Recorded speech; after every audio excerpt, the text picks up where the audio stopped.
I'm 75 now, and I can't remember anybody except the Queen bee. The meeting lasted less than an hour, but when the doors finally opened, the balance of power inside the monarchy had changed. Catherine emerged carrying no document, gave no statement, and offered no sign of triumph. Camilla did not appear at all. Yet behind that silence was a decision so precise, so consequential, that every senior royal understood its meaning. The future had been brought forward, and one woman had been left behind. Before we go deeper into what this really means for the royal family, make sure to subscribe so you don't miss a single update. Charles had summoned Catherine, William, Camilla, and a handful of constitutional and household advisors to Balmoral, the royal family's private Scottish residence. Phones were removed. Aides waited outside. Nothing appeared on the public schedule, because the king knew this was not an ordinary family discussion. It concerned continuity, the transfer of responsibility that keeps the monarchy functioning when one reign moves toward the next. Then he stated the decision very plainly. Catherine would take full operational control of future royal planning, family representation, charitable coordination, and key household choices linked to William's eventual reign. Camilla would no longer sit inside that planning circle. Catherine did not celebrate. She tightened both hands around the unopened briefing folder and asked whether such a sharp division was truly necessary. The princess understood why the authority mattered. Without clear leadership, rival offices could delay decisions and weaken public trust. Yet she also understood the human cost. Accepting the role meant stepping into territory the Queen believed belonged beside Charles. Camilla remained seated, as the others shifted around the table. She said nothing when an aide moved the chair nearest the monarch and placed it near the far end. The Queen consort watched in complete silence, recognizing that this was not a temporary change caused by illness, travel, or scheduling. It was a permanent judgment about who would shape the institution after her husband's reign. Charles pushed a sealed briefing file toward Catherine. A briefing file was the confidential collection of instructions and background papers used to prepare a royal for official responsibility. He told her she would begin immediately, not after another ceremony or future proclamation. The crown, he warned, could not afford uncertainty during transition. William watched his wife absorb the burden, but his attention shifted when Camilla stayed behind. As the prince stepped through the doorway, he heard her ask the king, with chilling restraint, how long had this already been decided? That question exposed the true wound of Balmoral, because this was not merely a decision about Catherine's future. It was a verdict on every person seated around that table. Power inside a royal family is never only about authority. It is about memory, loyalty, fear, and the quiet knowledge that every promotion creates a loss somewhere else. Catherine had been handed responsibility she never publicly demanded. William saw both opportunity and danger. Charles believed he was protecting the crown. Camilla understood something colder. The monarchy had accepted her presence, but it had never promised her control over what came next. Catherine had built her position slowly, not through demands or public rivalry, but through restraint, reliability, and years of refusing to compete for influence. That patience had earned trust across the household, yet the new authority also placed her directly inside every tension the family had tried to hide. Charles believed delay was now more dangerous than discomfort. He feared that a sudden disruption could leave the monarchy divided between competing offices, uncertain loyalties, and unfinished plans. A transition structure meant the organized system used to prepare the next reign before power formally changed hands, and the king wanted that structure firmly centered around William and his wife, before circumstances forced them to improvise. William found Catherine in a private corridor after the meeting and chose his words carefully. He told her accepting the responsibility was essential, but his lowered voice revealed the conflict beneath his certainty.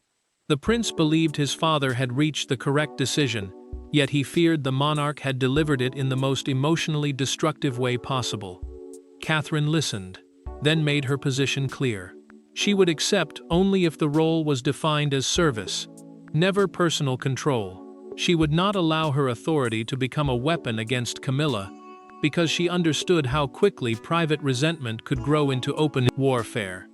Elsewhere, the queen sat alone in her Balmoral room, removed a bracelet, and placed it beside an untouched cup of tea. She stared at the empty chair opposite her, not grieving lost ceremonies or reduced visibility, but confronting the deeper humiliation that Charles had planned the future without trusting her to help shape it. William later opened the sealed file and found a confidential assessment describing Catherine as the figure most capable of preserving public continuity during a change of reign. He read the sentence twice. A confidential assessment was a private written judgment used to guide senior royal decisions, and this one made the king's faith unmistakable. His father had placed the future stability of the institution in Catherine's hands rather than Camilla's. Then a senior courtier approached with one final message. The queen had requested a private audience with the princess before anyone returned south. Catherine agreed, knowing the conversation could expose years of buried resentment. Before those two women could face one another, however, Catherine needed to understand the forgotten incident that had pushed Charles toward his Balmoral decision. The Balmoral decision did not begin in Scotland. Its true origin lay months earlier, during a carefully planned national ceremony that appeared flawless to the public. Behind the formal greetings and rehearsed unity, a direct instruction from the king was challenged. Catherine was forced to intervene, and Charles witnessed a division he could no longer dismiss. Those present would later identify that single afternoon as the moment Camilla's influence began to collapse. Tension had already been growing over which royal projects deserved priority, who should take responsibility during the monarch's reduced schedule, and whether long-term planning should remain with the current household or begin moving toward William's team.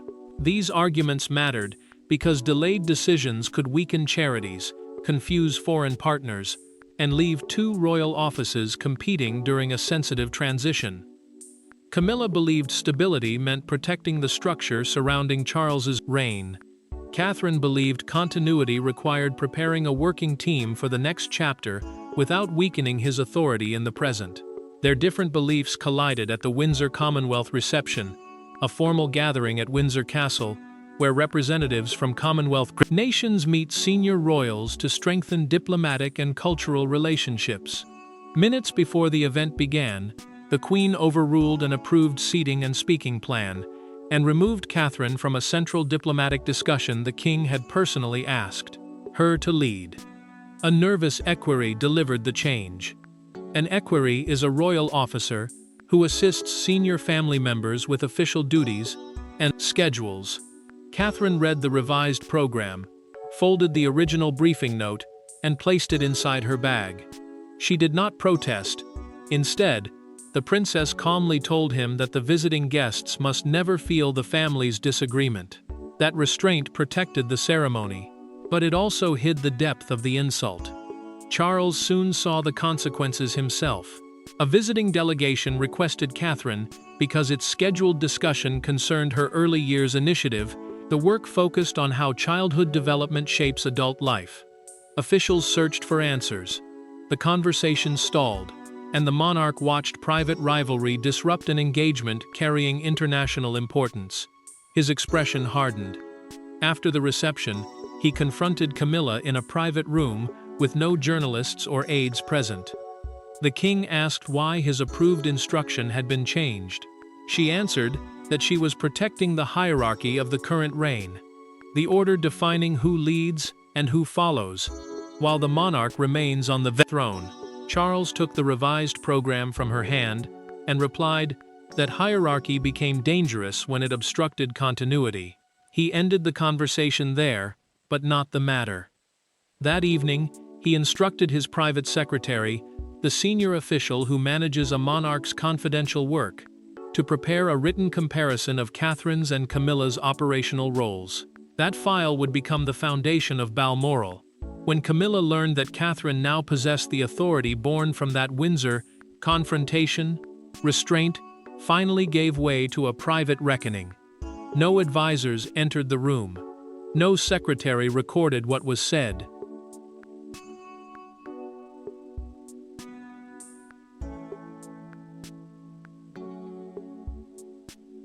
Catherine arrived first and remained standing beside the window, while Camilla closed the door herself. For several seconds, neither woman spoke. There was no audience to impress, and no ceremony to protect them. The queen had lost her place in the future structure of the monarchy, and the woman chosen to replace her influence was now standing only a few feet away. Catherine had requested the private meeting inside a small Balmoral drawing room because she refused to let their conversation become another household record passed among competing aides. A household record was an official written account kept by palace staff, and in a divided court, even a single sentence could be repeated, reshaped, and used as a weapon. Camilla entered with the rank of queen, but she knew the balance between them had changed. She still held the highest position beside Charles in the present reign, while the princess now controlled the framework designed to survive beyond it. The queen broke the silence first. She asked whether Catherine had known before arriving in Scotland. When the younger woman said she had not understood the full decision, Camilla answered with painful calm that uncertainty had always served her well. Others raised her higher, she said, while she remained publicly innocent of ambition. Catherine felt the accusation, but she refused to answer with anger. She told Camilla that she had never asked to displace her and had never treated royal duty as a contest. Yet the princess would not apologize for accepting a responsibility the king believed necessary. Her voice briefly faltered as she added that family peace could not demand permanent inaction while vital decisions were delayed. Camilla placed her copy of the roll memorandum on the table and pushed it forward. A roll memorandum was a confidential document defining who held authority over specific royal duties. Catherine did not open it or claim it. She slowly returned the folder and said it belonged to the current queen because its consequences belonged to both of them. That answer stripped away the last layer of formality. Camilla admitted that she was not frightened by losing meetings, schedules, or patronages. She feared becoming irrelevant while Charles was still alive. After spending decades fighting to be accepted beside him, Catherine heard the sadness beneath the resentment and promised there would be no public humiliation. But she also drew one boundary that could not be misunderstood. Decisions concerning William's future household and their children would no longer be redirected, delayed, or quietly changed by the Queen's office. Camilla held her gaze and understood that the line had been fixed. Catherine had drawn the boundary, but only one person possessed the authority to enforce it, and Charles was about to reveal why he refused to retreat. Charles did not make the decision because he had stopped caring about Camilla. He made it because affection and succession had finally become incompatible. Inside a locked study, the king reviewed years of household disagreements, constitutional advice, public confidence assessments, and contingency plans bearing his own annotations. Then he reached the conclusion every monarch eventually faces. Protecting the crown may require wounding the person who stood closest to it. Charles still held decisive authority over the current royal household, meaning the offices, staff, schedules, and working structures that supported the reigning monarch. William could not simply appoint Catherine to a role spanning 2 reigns, and Camilla could not preserve her influence without the king's approval. The danger was larger than wounded pride.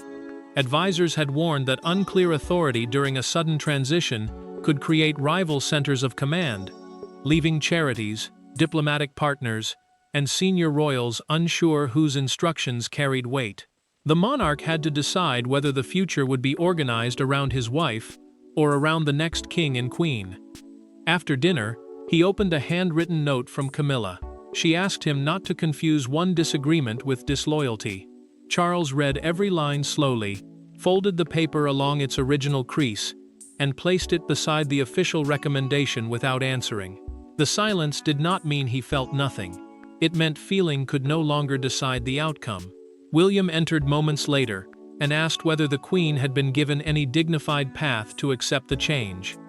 Charles reacted sharply, accusing his son of wanting firmness while refusing to face its human cost.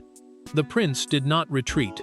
He answered that authority without compassion might create obedience, but it would never create unity. That challenge cut deeply because the king knew it was true. Still, he unlocked a drawer and removed a sealed transition plan. A transition plan was a confidential set of instructions prepared to keep the monarchy functioning if the sovereign could no longer perform full duties. The document had named Catherine as the primary stabilizing figure long before the Balmoral meeting. Her expanded role had not been improvised, and it had not been created to punish Camilla. Charles explained that his wife repeatedly treated preparation for the next reign as criticism of his own. Catherine approached the same work as protection for his legacy. That difference, not popularity, rivalry, or public affection, had decided everything. William understood then that his father would not reverse course. Charles opened the implementation page, signed beneath the final instruction, and set down his pen. By morning, access lists, briefing routes, and reporting structures would change, forcing every royal office to recognize where future authority now rested. The signature made the decision real, and before Balmoral had fully awakened, the first consequences were already moving through the palace. There was no proclamation from the balcony, and no dramatic announcement to the nation. The transfer began through revised calendars, altered briefing lists, redirected correspondence, and one unexpected knock on Camilla's door. By breakfast, Catherine was receiving documents that had never crossed her desk before. By midday, Camilla discovered that meetings she once influenced were proceeding without her. The monarchy had changed, not with thunder, but with the quiet efficiency of doors opening for someone else. Catherine was added to strategic briefings, covering long-term patronage planning, Commonwealth representation, youth engagement, household modernization, and the coordination of senior working royals. Patronage planning meant deciding which public causes would receive royal support and who would represent them, while Commonwealth representation involved duties connecting the crown with nations that shared historic ties to it. These changes mattered because charities relied on clear leadership, foreign partners expected consistency, and rival instructions could damage public confidence during a transition. Camilla retained her title, public duties, personal charities, and ceremonial precedence, the formal order determining where royals stand and who enters first at official events. Yet she no longer had direct control over decisions shaping William and Catherine's future court. Her private secretary arrived with a revised diary and explained that 2 planning meetings had been reassigned. The Queen read the page, removed her glasses, and asked whether Charles had approved every alteration himself. The secretary lowered his eyes and said nothing. Camilla did not need an answer. Across the residence, Catherine received a red briefing box at breakfast and paused before touching it. A red box was a secure case used to carry confidential government or royal papers. William noticed her hesitation and asked what troubled her. The princess admitted that accepting responsibility in theory had felt clean and necessary. Reading private decisions involving people she had known for years felt painfully different. The prince reminded her that avoiding the burden would not remove it. It would merely return control to uncertainty. Resistance surfaced before noon. A senior courtier sent a future planning memorandum through Camilla's office, following the old route. The document was returned unopened, with instructions that it must go directly to Catherine's designated team. A memorandum was a formal written message used to record instructions or decisions inside an institution, and its rejection announced that old habits no longer carried authority.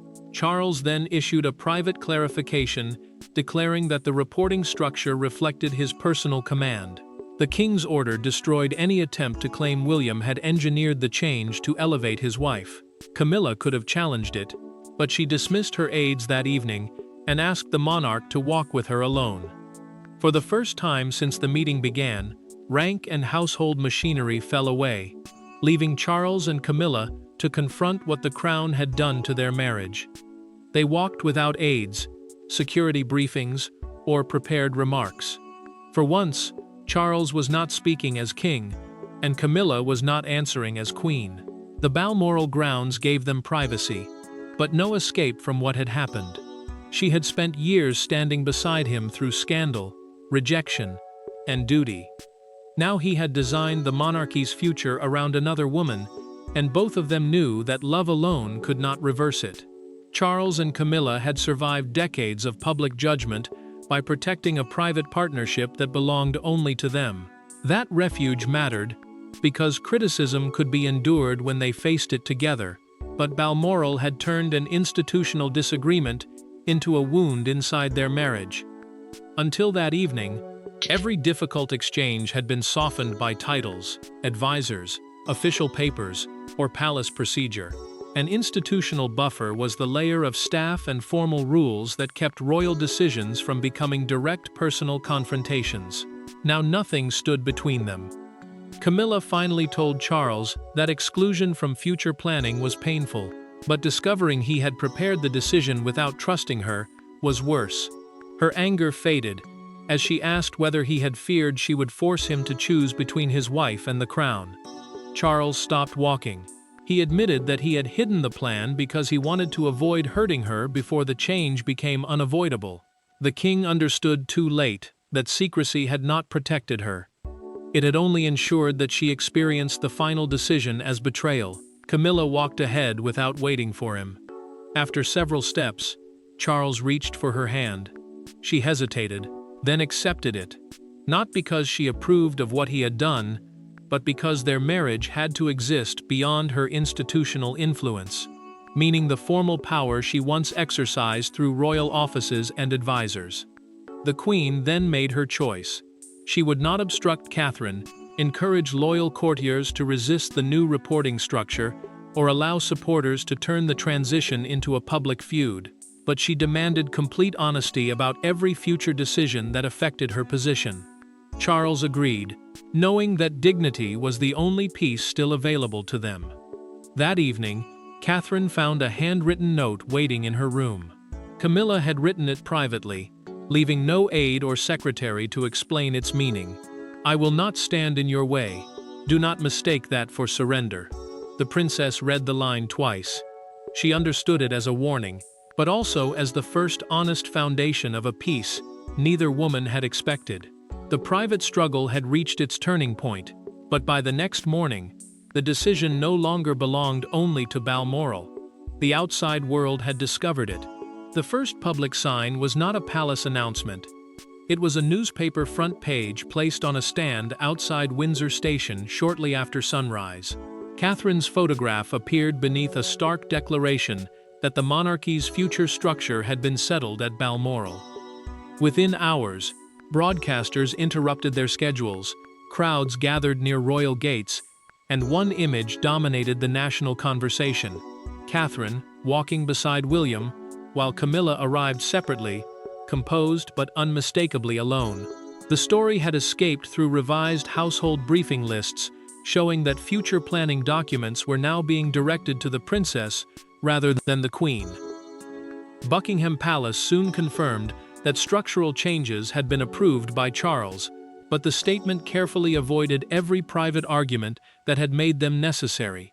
It described the move as continuity planning, the organized preparation that keeps royal duties stable when responsibility passes from one reign to the next. The wording emphasized cooperation, yet the absence of any defined future role for Camilla confirmed what the country had already understood. Her influence had been restricted. Catherine faced the pressure first.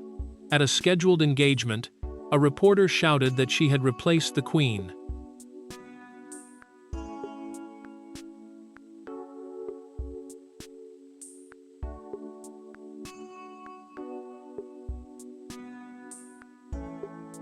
Steadied herself, and answered that service was not a contest between women. William remained close as she continued forward, knowing her restraint had prevented the moment from becoming a public celebration of Camilla's loss. The prince understood why that mattered. One triumphant sentence could have turned a difficult transition into permanent family warfare. Camilla endured a harsher moment at a literacy event. Photographers captured her reaction as questions about Balmoral followed her toward the entrance. She paused only briefly, then greeted the waiting children and continued with the program. The Queen refused to let private pain damage a cause she had supported for years, but her silence revealed how deeply the public symbolism had cut. By afternoon, a national newspaper carried the headline, "The Future Queen Takes Command," above an image of Catherine holding the Balmoral briefing folder. Outside Buckingham Palace, supporters gathered with photographs of both women. Some celebrated the princess, while others expressed sympathy for Camilla rather than anger. The response transformed the story. Catherine received strong approval for accepting responsibility without boasting, but the Queen gained unexpected compassion as viewers recognized the cost of being sidelined while her husband still reigned. Charles saw the danger immediately. The king ordered a joint appearance involving himself, his wife, William, and Catherine to stop sympathy from hardening into rival public camps. How the four stood, spoke, and acknowledged one another would now carry more force than any palace statement. The world had chosen its headlines, but the final meaning of Balmoral would be decided by how the four royals stood together when silence was no longer possible. They appeared together without speeches, explanations, or visible celebration. Charles stood beside Camilla. William stood beside Catherine. The arrangement acknowledged both the present reign and the future one, yet no one watching could mistake where responsibility was moving. Catherine had not seized a throne, and Camilla had not lost her title. What ended at Balmoral was something less visible but equally powerful: the uncertainty over which woman would guide the monarchy into its next era. The four royals attended a formal reception at Windsor, intended to restore stability after days of speculation.